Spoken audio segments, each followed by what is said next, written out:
gunóor kër gi muus mi baax na ci kër gi ne saa yu ko tuddee waxaale ko say soxla gan gi baax na ci gunóor kër gi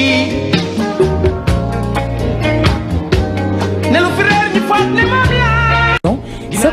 jërëjëf mbokk yi ci ni ngeen ànd ak ñun seen télévision Futurs Médias di leen dalal ak jàmm seen émission Sama Kër alors mbégte la ñu am ñëwaat tey jii nii ngir jukki leen xibaar yu ñeel mbirum immobilier ak mbirum foncier xibaaru ay bés bi nag bokk na ca restriction yi nga xamante ni ñu ngi koy faral di desserrer un peu autour de yenn lotissement yi nga xamante ni dañ ko rek daal di ajani woon ngir rek daal di koy saytu benn comité benn commission ñuy tëraloon ko au niveau donc du ministère des finances yóbbu ko au niveau de la primature pour ñu saytu yenn lotissement yi alors la bonne nouvelle moom mooy waa impôt et domaine dañoo génnee benn note pour wax ne léegi am na yenn lotissement yi nga xamante ni bu ñu jaaree ci DGESCOS ba am la ñuy duppee un quitus loolu bu ñu ko amee ba noppi dinañu mën a ñëw léegi daal di tàmbali seen procédure pour am li nga xamante ni moom mooy bàyyi wala daal di yeggali seen procédure pour mën a am kayit googili alors avec la complicité de Vieux Diouf dañuy ñëw ci li nga xamante ni moom moo ñeel note boobile ñu daal di koy rek yër léegi gis ngeen note portant levée partielle de la suspension des procédures domaniales cadastrales ak levée totale de la suspension de procédures foncières dans certaines zones parce que tout à l'heure dinañ ci rek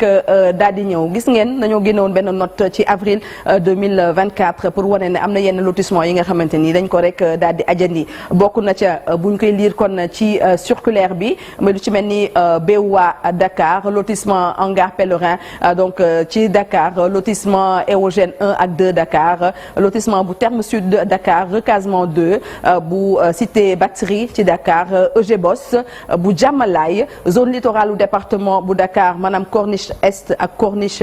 ouest mais également pôle urbain bu Diacksao Bambilor Déni Biram Ndaw Dagaxulpa également ci la bokk ak une partie bu Lac Rose bu bokkul ci titre foncier bu DGPU nag mooy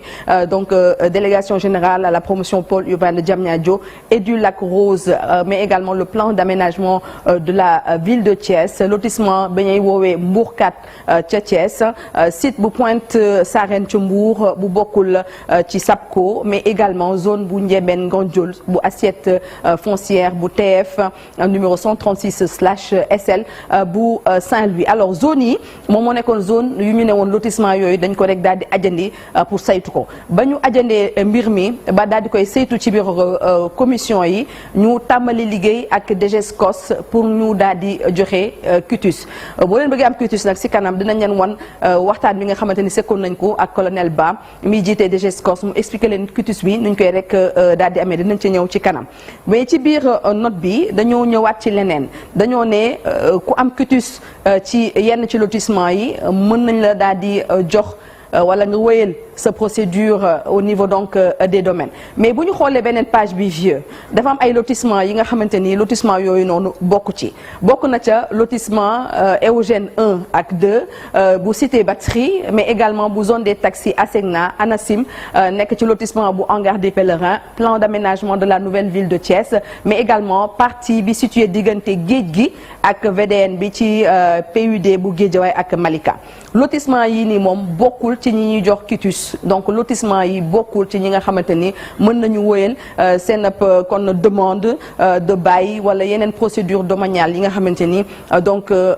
permettre nañ ko ci ñi am quitus ci yeneen lotissement yu ñu précité ci kanam donc loolee dinañ ci rek daal di dellu si incha allah bu mbir yi gën a leer xool lotissement yooyu noonu peut-être lan moo ciy jafe-jafe ba léegi ñu daal di koy ajandi ci jamono ji ñu toll donc mu nekkoon xibaar bi ñu leen indil moo tax nag tey mbokk mbokk yi dañoo bëgg ànd ak yéen wanaat leen donc benn extrait émission sama kër bu ñu def ak kii di colonel Ba jiite DGSCOS mu daal di expliquer cutus boobu nan ngeen di def ba daal di koy am te boo leen ko amee ba noppi mun ngeen dem présenter wu au niveau donc des services des impôts et des domaines pour mën a kon poursuivre seen ay procédures yi ngeen tàmbali woon ngir am ay këyit yu leer ay këyit yu wóor. Alors un extrait de l'émission bu ñu defoon ak waa DGSCOS bu ñu paree ñu ñëwaat ci plateau bi. nag dañuy wax lu jëm ci suuf xam ngeen ne nag fan yële dañoo génne woon ab këyit ngir wax yenn zone yi nga xamante ni zone yooyu dañ ko interdire woon lu jëm ci wàllum autorisation de construire rek yi ni mel am na yuñ ci rek daal di lever waaye il faut nga daal di jaar yoon ba ñu délivrer la benn cutis loolu yëpp nañ ko waxtaanee mais peut-être colonel balaa ñuy wax ci loolu ñu expliquer un peu lan mooy liggéeyu DGSCOS. merci loolu dina ma neex DGSCOS comme ni ko turam di indiqué en français sont chargés de contrôle et de la surveillance de l'occupation des sols maanaam ñooy saytu nit ñi amee suuf si ak ni ñu ciy toogee boo nee man maa fi moom ban kayit nga ci am ainsi de suite ak boo nee dama fiy tabax ban kayit nga am pour def loolu fondamentalement ou bien ak suufu état bi tam nuñ koy sàmmee ba yenn gox yi foo xam ne dañ ko interdit wala waruñ fa tabax ainsi de suite loolu yëpp sunu liggéey la te loolu c'est sur l'ensemble du territoire national fii ba un peu partout ñun fii mooy direction générale bi on a ici juste am nañ fi benn brigade mais am nañ yeneen brigade aussi yoo xam ne ci biir réew mi lañ nekk bon commençant déjà par Rufisque, Pikine, Guédiawaye, mais on est aussi à Mbour pour la région de Thiès, on est à Kaolack, on est à Tambacounda. te normalement si lu néew danañ dem ci yeneen régions yi notamment à Matam et à Ziguinchor parce que léegi problème suuf si ñëpp la soxal. c'est national, c'est un problème national. ce matin seulement maa ngi doon recevoir fii benn kàngam bu jógee ba Fuuta naa mënoo suñu dëkk bi dafa am dañ bëgg nañ ñuy ñëw foofu ma ne ko non la DGSCOS maintenant il faut mu déployer parce que quand même c'est un contentieux qui est spécialisé il faut mu nekk ay nit ñoo xamante ni dañ ci am xarañte donc moo tax vraiment ñu ci un peu partout c'est le bras armé de l'État si lu jëm si donc toogin bi ni ñuy yore suuf si. man dama leen woowee sax les gendarmes du foncier tellement que dañuy gis tout le temps DGSCOS seen oto yi ñu ngi wër chantier yi te da ngay gis tout le temps ci mur yi arrêt DGSCOS donc ça veut dire que ñoom ñi ngi rek daal di liggéey DGSCOS donc pour revenir un peu ci contexte bi nga xamante ni moom la ñu rek daal di léegi defee mairie direction générale. alors dañuy ñëw léegi ci mesure de suspension yi nga xamante ni am na ci yenn lotissement yi rawatina ci Thiès ak Dakar yan lotissement la. Mais merci Dieynaba. Bon, avant de répondre à votre question, c'est les gendarmes du foncier. Mais je voudrais juste dire, et je le dis à chaque fois que j'ai l'occasion, on a ici des hommes et des femmes, yoo xam ne ay personnel civil. C'est ça. Mais ay gendarmes lañ xëy na bu ñu sol ay tenues parce que ay nit ñu xarañ ku nekk ci sa wàll.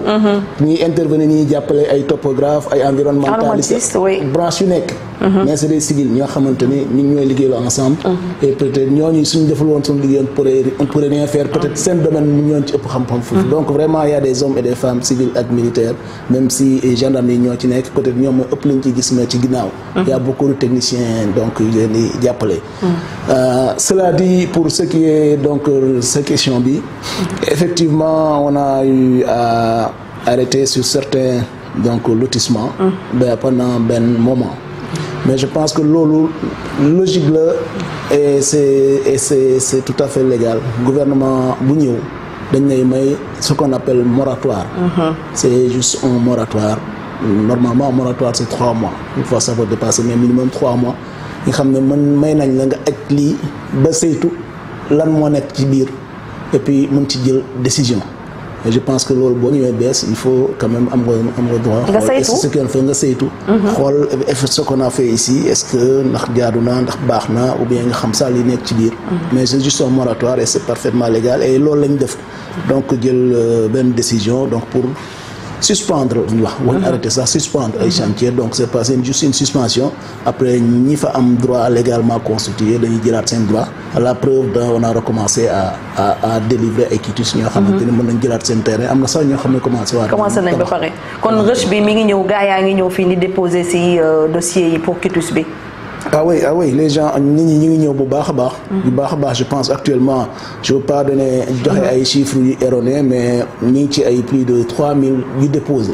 yoo xam ne dañuy ñëw déposé si site yëpp nag mooy BOA le recasement muy hangar pèlerin. hangar pèlerin. ñu nekk si PUD Guédiawaye Malika Guédiawaye ay Mbourkat. donc il y a beaucoup énormément de dossiers des gens ont déposé et puis am na tam ñu commencé jot seen quitus ñu bëri bon ça fait presque ay peut-être dans les 700 personnes yoo xam ne jot nañ seen quitus. Ah oui déjà. oui ñu jot seen quitus il y en a qui ont recommencé même à attaquer le chantier. donc vraiment ku ci am kër maa ngi leen ñaax rek ku ci am vraiment nga xam ne war nga ci mën jotaat na nga ñëw déposer et puis ñun on est là pour regarder juste aussi le conforme en blanc votre. donc procédure bi naka lay demee ñoom dañuy ñëw fii nii retirer formulaire yi wala c'est en ligne comment ça se fait. bon le formulaire on peut l'avoir ici mën nañ ko am fii parce que ku ñëw ñoom dañ la koy imprimer ça gratuitement jox la. même si ça ne fait beaucoup de papier. ah oui beaucoup de papier ouais. mais quand même aussi mën nga am formulaire bi en ligne si suñu site internet. descos.gouv.sn. am na ñu bëri surtout ñu nekk bitim réew wala ñoo xamante ni seen déplacement yombul. foo lañ koy defaree et puis yónnee ko. donc yónnee bi itam mën nga ñëw déposer fii Descos bi nekk ci VDN bi nga déposer ko. ou bien ñi nekk ay côté Mbour pour ce qui concerne Mbourkat et autres dañ déposer ci brigade Mbour bi mais aussi si on veut mën nañ déposer aussi si suñu adresse mail suñu email de temps en temps dañuy ñëw imprimer xoolaat dossier bi et puis joxe leen récépissé de dépôt. donc vraiment il y a tous les moyens pour déposer nit ñaa ngi ñëw aussi et les gens le prennent bien aussi et le comprennent je pense donc et au fur et à mesure qu'on reçoit on analyse les dossiers on a commencé parce que le principe est simple ñi nga xamante ni ñoom seen dossier nekk na en règle dañ leen koy jox seen quitus sans problème quitus boobu noonu moom mooy nekk genre mën nga dem tabaxi ji bu nekkee am nga autorisation de construire bien entendu. voilà parce que le quitus et l'autorisation de construire bokkul. mais merci voilà vous nous aidez effectivement. oui. Le quitus ne veut pas autorisation de construire mooy daal mën nga jël sa terrain léegi mën nga ci dem demande autorisation de construire. c'est ça wala def ci leneen en tout cas ak leneen lu la neex mais le quitus effectivement c'est pour dire que vraiment léegi y a plus rien sur ton terrain saytu bi jox nañ delloo nañ la ko léegi lu la neex nga def ci maintenant pour tabax bi am na yeneen charte donc il y a l'autorisation de construire et pour certaines infrastructures d'autres aussi ay enquête environnementale ak yeneen donc yooyu tamit en amont Descos da koy continuer di xoolaat bi ñu wax nekk chantier bi bàyyi na ngeen jot nga quitus maintenant kenn du xool li ngay def non léegi si tu commences à construire di ngeen gis waa Descos ñëw pour saytu yeneen papiers yi et même pour regarder est-ce que yow mi recommencer est-ce que yor nga quitus bi ou pas. donc c'est bien à préciser colonel parce que jàllo yi dama leen xam dem ñu jot quitus yi rek ñu ne xaaral ñu dem tabax yi léegi Descos jox nañu autorisation bi dañuy dem tabax yi alors que booy tabax il faut nga am autorisation de construire loolu c'est une obligation maintenant quitus bi da lay won rek ne que terrain bi voilà bu nekkoon ci zone yi nga xamante ni c'était des zones yu ñu ciblé woon mu nekk des zones yu ñu suspendre woon lu jëm ci wàllum kayit yi ak ci wàllum tabax yi quitus boobu moo lay permettre voilà nga am légitimité.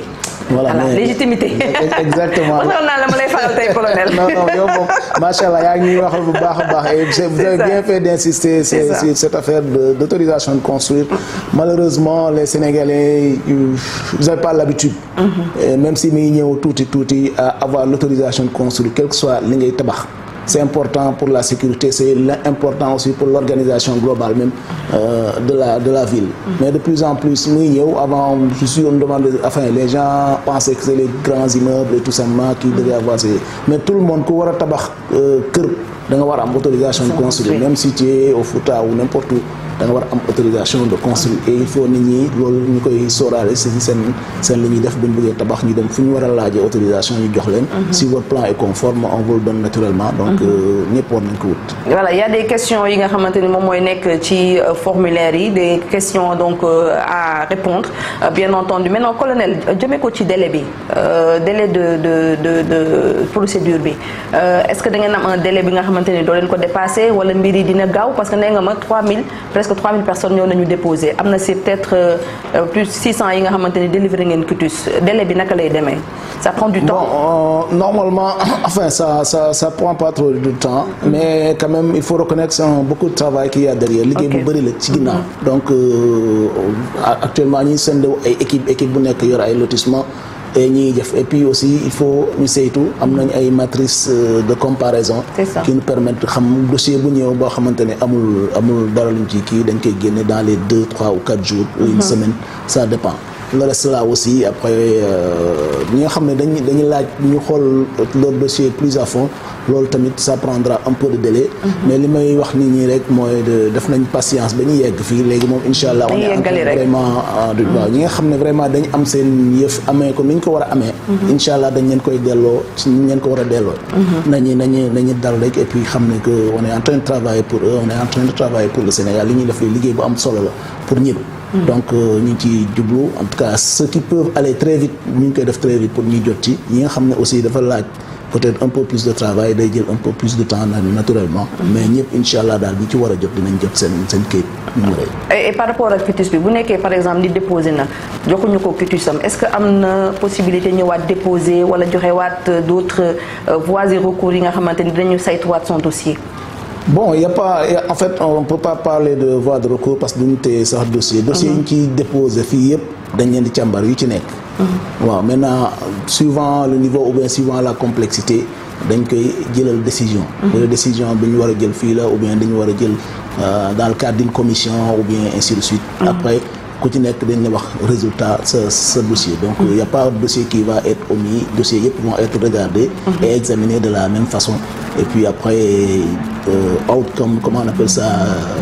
li ci génn rek inchallah parce que ñu déposé am na partie bi ñu am numéro de téléphone donc ñi ci dépose ñëpp am nañ seen numéro de téléphone il y a beaucoup qui ont eu des cadeaux de Noël avant on les a avant de appeler ne ñëw leen jël ci seen quitus sa quitus mu ngi nii mais yëpp dina am décision bi ñu koy jëlal inchallah peut-être comme ni ma waxee dossier yi dafa bëri et donc bu ci nekk war nañ xool et puis war nañ jël décision boo xamante ni du gën par rapport aux dossiers yi xam nañ que c'est des gens qui sont derrière c'est des familles qui sont derrière c'est des trucs donc tout ça on en est conscient le gouvernement en est conscient donc inchallah on va chercher à trouver la solution la meilleure pour trouver voilà en tout cas ñu ngi leen di afficher léegi communiqué bi donc à l'antenne te par rapport ak mesure de suspension de certains lotissements dans les régions de Dakar et Thiès gis ngeen lotissement yi nga xamante ni moom moo nekk ci biir yëpp ba waa Hangar Pèlerin recasement 2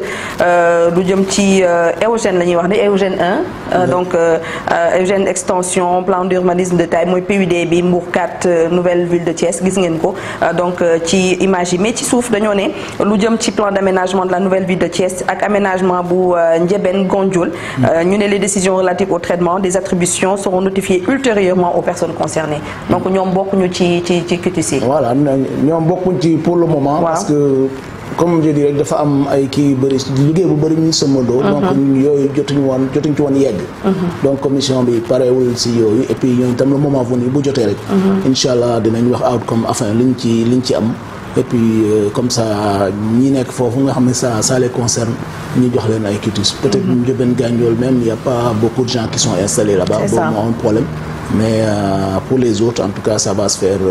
dans la foulée. Mais il y a aussi lotissement EGBOS donc plan urbain de Diacksao Bambilor Déni Biram Ndaw comme ci communiqué bi ñu ko bindee yéen ak Daga Xolpa foofu nag liggéeyu comité bi ñu ngi koy rek daal di wéyal ñoom tamit bu ñu noppee seen liggéey dinañu aussi tàmbali tamit woo ñi nga xamante ni ils sont pas concernés par li ñuy lëmbët ñoom tamit ñu mën a ñëw gis li nga jël ci seen li nga xamante ni moom mooy quitus c'est ça. C'est absolument ça parce que en amont dafa am commission buy saytu lotissement yi comme je vous ai dit bi ñuy door dafa am moratoire bi ñu def ñu ne lotissement yi donc ñu commencé peut-être xëy na ñi ñoo gën soxal nit ñi parce que lu mu nekk en ville et ainsi de suite et puis peut-être ay c'est des terrains qui valent enfin même les autres valent cher mais ici en tout cas ça intéresse beaucoup les gens xëy na moo tax enfin fii lañ commencé on a commencé ak ñoom seen di continuer mais dem nañ fu ba Ndar dem nañ ba fële Pointe Sarène ak yooyu yëpp seen saytu mais commission boobu day continuer di liggéey mais vu que ñu composé commission bi sax dañu am seen liggéey bopp aussi donc nekkul liggéey bi ñuy def à temps plein donc moo tax dañuy dem liggéey bi te liggéey suuf sax il faut nga jël sa temps alors gërëm bu baax a baax waa DGESCOS ci nangul bi ñu nanguloon waxtaan wi mais également leeral yi ñu indi kon ci quitus boobu dem leen jege service waa DGESCOS ñi nga xamante ñoo fi nekkoon DSCOS pour ñu gën leen a gindi ci mbir mi léegi nag dañuy dem ci page de pub ñëwaat. Koor tigi refu o koor ka refa jambar ngora belay ngore ka refa o koor bona ko bon kan la ko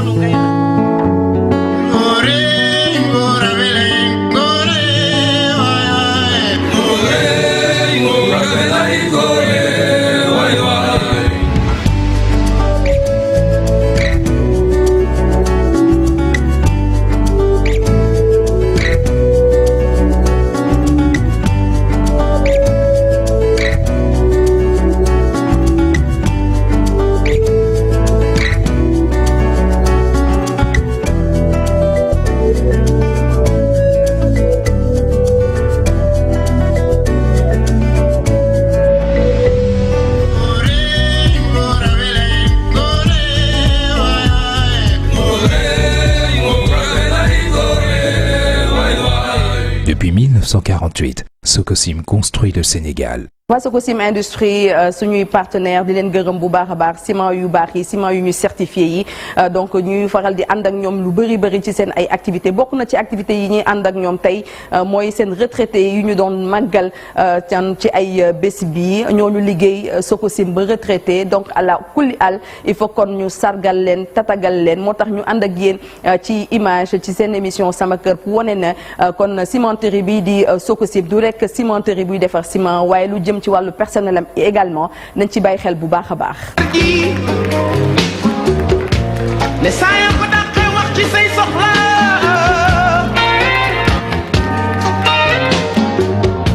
muus mi baax na ci kër gi ne saa yoo ko tuddee waxaale ko say soxla gan gi baax na ci gune kër gi. Majeure partie de leur vie à faire marcher cette entreprise qui est la Sococim Industrie. C'est pour cela que nous leur devons toute cette reconnaissance. Parce que le travailleur de la Sococim, le travailleur tout court, peut être considéré comme un produit. Je taquinerai le directeur commercial Matar Diop, qui n'est pas là, qui s'est excusé. Et vous savez, il y a différentes phases dans la vie d'un travailleur à la Sococim Industrie. Ces vaillants travailleurs ont servi l'entreprise à la sueur de notre front. Mais l'entreprise, la Sococim Industrie, dans cette entreprise-là, on a des valeurs.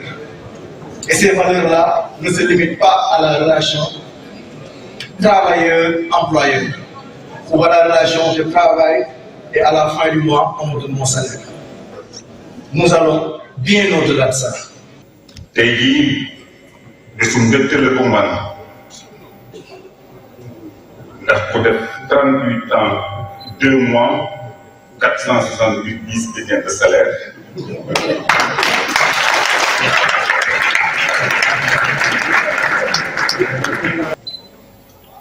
lépp maam ak maam su possible ñii tamit ñoo ma choisir tey damay wax si seen tur ñoom tamit ñu leen di sant samay collègues yëpp ñu leen di sant leen gërëm pour ñëpp ci diggaat bi doon moom Sococim fu ñu soxla tey jii bàyyi nañ suñu lépp 3 heures du matin muy taw muy kii consor yëpp bàyyi nañ ko donc amatuñu Sococim amatul lu mu warloo ak ñun lépp defar nañu. Nous saluons l'ensemble des retraités, nous saluons l'ensemble des travailleurs et travailleuses de la Sococim. Au nom de la Confédération des syndicats pour nous, c'est un grand honneur pour moi. À la fois d'assister à cette traditionnelle fête des retraités de la Sococim. Si je ne m'abuse, ça va être la 3e fête à laquelle je prends part. Je voulais féliciter la direction générale par rapport à l'innovation. Je pense que la cérémonie que vous avez organisée aujourd'hui marque également une reconnaissance. Et une reconnaissance de l'ensemble des travailleurs, parce que tous les travailleurs qui sont ici en activité rêvent et souhaitent d'avoir une journée comme celle-là. Travailler pendant 39 ans, comme le camarade Ngom, Dieu merci. Il y a le moyen de liggéey ba toll si nekk en bonne santé. Amu leen benn dog-dog ci diggante bi mu leen di ñaanal loolu yàgg te yaakaar naa ne innovation bi nga xam ne tombé ngeen ci innovation bu am solo mooy une assurance retraite pour les retraités. La Sococim, chères autorités coutumières et politiques locales du département de Rufisque. Je voudrais vous remercier tous d'avoir répondu favorablement à notre invitation. et vous saluer pour votre présence ici. Je vais d'abord commencer par rendre grâce à Allah qui nous offre aujourd'hui le privilège de nous réunir pour célébrer 15 nouveaux retraités. Vous avez en mon nom et au nom de tous les collaborateurs de la SOCOSIM l'expression de notre profonde gratitude. Merci pour votre dévouement, pour votre loyauté tout au long de ces longues années. À ce moment précis, tout comme Khalil tout à l'heure, je pense à ceux qui étaient là l'année dernière et qui malheureusement nous ont quittés, à Feu Matarmey des expéditions et Feu Mimoulou de la sécurité. Ce sont deux collaborateurs qui ont été arrachés l'année dernière à notre affection. Je pense beaucoup à eux, je prie pour eux. Je prie aussi pour toutes nos familles, nos parents, nos collègues qui ont été aussi arrachés à notre affection en 2024. Que nos prières les trouvent dans de meilleures conditions qu'ils étaient ici sur Terre. Je voudrais saluer tous individuellement, malheureusement je n'ai pas forcément le temps de le faire, mais je voudrais juste noter quand même la présence de la seule dame de l'accord, Marissa, pour 27 ans à la SOCOSIM, de bons et loyaux services. Votre professionnalisme, votre attitude positive ne sont pas passés inaperçus et notamment vous avez aujourd'hui de la part de la Fondation tout le mérite que vous méritez, toutes les félicitations que vous méritez. Madame Marissa, je tiens vraiment à applaudir cela, à son nom propre mais aussi au nom de l'ensemble des retraités. J'ai voulu juste citer l'exemple. On a parlé tout à l'heure bien sûr de M. Ngom, qui totalise une expérience assez impressionnante à la SOCOSIM. Nous avons aussi cette année 2 directeurs qui quittent la SOCOSIM en tant que salariés, Amadou Dieng et M. Ribeiro, sont directement partie de mon équipe. Donc je les cite pour les remercier encore. Encore une fois, on ne coupe jamais les ponts avec la SOCOSIM. Ça ne peut pas exister. Vous êtes aujourd'hui à une autre phase de votre implication à la SOCOSIM, mais on est SOCOSIM une seule fois, Ciment Benyon Ledoy, et SOCOSIM Ciment Ledoy. di leen gërëm bu baax waa SOCOSIM Industrie mais également di gërëm liggéeykat yi nga xamante ne liggéey nañu ba retraité ci la première cimenterie du Sénégal cimenterie bi tabax Sénégal laata indépendance ba léegi nii di leen gërëm bu baax a baax merci mbokk yi fii la ñuy yem ak yéen seen émission sama kër bu tey bi gërëm bu baax Vieux Diouf ak Tok ak waa régie ñuy jàpp kon ci émission bi mais également Moussa Sène mi nekkoon ci montage bi di leen jox dig daje incha allah beneen yoon ak yeneen i xibaar seen émission sama kër. ayo ko dàqee wax ci say soxla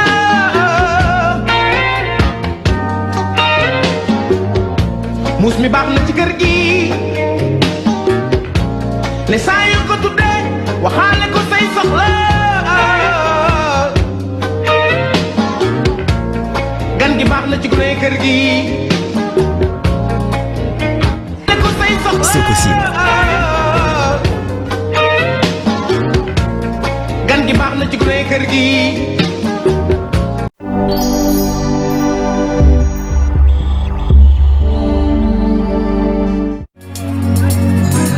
Ndekete yoo bëgguloo